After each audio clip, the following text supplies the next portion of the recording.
What if I told you that the real key to success, the kind that actually feels good, has absolutely nothing to do with chasing goals and everything to do with what's going on inside your own head? That's the core idea of a book that went from selling just a handful of copies to over 200,000 in just a few weeks. So let's dive into the principles of inner excellence and figure out why this book, after 16 years, suddenly became the one everyone had to read. So get this, for the first 11 days of 2025, this book, Inner Excellence, sold exactly 25 copies. Total. After more than a decade out there, it was basically invisible. Just another forgotten title in the digital universe. And then something absolutely wild happened. In the next 20 days, it sold over 200,000 copies. It shot from complete obscurity to the #1 book on Amazon. The publishing world was just stunned. So what on earth caused this explosion? Well, it turns out, during a huge NFL playoff game, the camera zoomed in on Philadelphia Eagles star AJ Brown. And there he was, on the sideline, not looking at a playbook, but quietly reading this book. That one image, well, it lit a match, and curiosity just spread like wildfire. And that viral moment, that sideline phenomenon, led thousands of us to discover what this book is all about. That real, sustainable peak performance. Whether you're an athlete or just trying to get through your day, it's an inside game. So let's get into what that really means. All right, the book's main argument is that our whole culture is obsessed with what the author calls external scoreboards. Think about it. From the time we're kids, we're taught to measure our value by what we achieve, what we own, and how other people see us. But chasing that stuff all the time, it's a perfect recipe for anxiety. The author, Jim Murphy, he frames this as a choice we all face between two different paths. First, there's the path of comfort. It's safe, it's predictable, and yeah, it has some temporary rewards. But then there's the path of freedom. And this one, well, it requires you to face fear, to deal with uncertainty. But that's where real, authentic growth happens. That's where you find your purpose. Murphy actually has this brilliant term for our obsession with the external. He calls it the affluenza virus. He sees it as this kind of societal sickness that tricks us into tying our entire self-worth to things we can't even control. And what's the result? We're left feeling insecure and constantly anxious. And he identifies the symptoms with a really simple acronym: PALMS. That's possessions, achievements, looks, money, and status. These are all the shiny things society tells us we should be chasing. But the book argues they can never, ever satisfy what we truly need deep down. In fact, chasing them usually just leaves us feeling empty. Okay, so if we want to choose that path of freedom, first we have to understand what's holding us back. And Murphy's point is that we're not really fighting the world outside, we're fighting 3 very specific adversaries that are living right inside our own minds. First up is the inner critic. Oh man, we all know this one, right? It's that nagging, relentless voice of self-doubt. The one that's always whispering, "You're not good enough. You're going to fail. Look what you did wrong." It's just a constant attack on your confidence. Next, you've got the monkey mind. This is that chaotic, restless part of your brain that just jumps from one worry to the next to the next.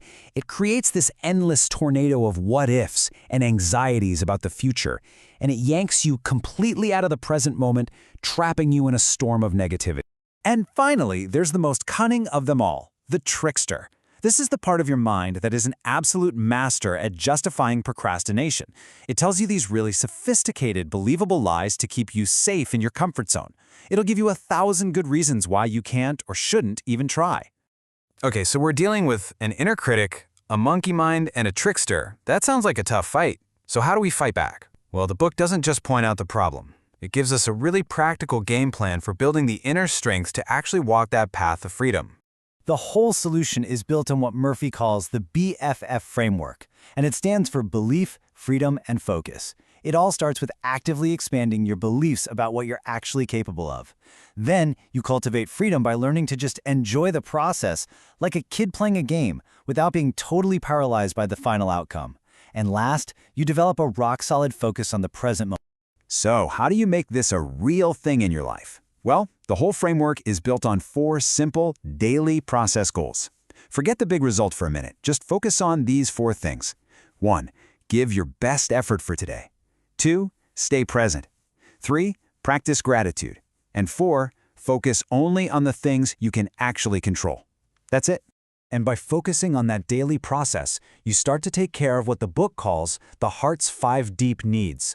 Our basic human need for worth, for love and acceptance, for integrity, for a purpose bigger than ourselves, and for growth. When you're actively feeding these core needs, all those external fears, they just start to lose their grip on you. So let's just pause here for a second and bring it all together. The core message of inner excellence is really about a huge shift in perspective. It's about turning away from that external scoreboard you can't control and turning toward an internal one that you can. And this chart just lays out the whole model perfectly. The problem, the affluenza virus, is treated with the BFF framework. That empty chase for palms, possessions, achievements, and so on, is replaced by those 4 daily goals. And those 3 inner adversaries, they're quieted when you start fulfilling your heart's deep needs. It's a clear roadmap from needing external validation to finding internal mastery. Because ultimately, this isn't just about performing better at work or winning a game. The real prize here is a richer, more meaningful experience of life itself. It's about being free from that constant, low-level anxiety that so many of us live with every single day. This quote from the book just gets right to the heart of it. Fear is a future thing. There's no fear when you're present. I mean, think about it. All our anxieties, our worries, our what-ifs, they all live in a future that isn't even real. The book's incredible insight is that the true antidote to fear is just to be fully here, right now. Murphy uses this beautiful Greek word, zoe, to describe the ultimate goal of all this work. It doesn't just mean being happy. It means feeling fully alive, vibrant, and deeply engaged with your own life. And he argues that this feeling is what we're all really looking for, underneath everything else. And this is the author's own conclusion, which just brings it all home. He says, "My whole life, I obsessed about being a superstar. What I now realize is what I've always wanted was to feel fully alive." All those external trophies he was chasing were just to stand in for what he really wanted, that simple, profound experience of being completely, totally alive. That's inner excellence. And so, the book leaves us with a question that turns everything back to us.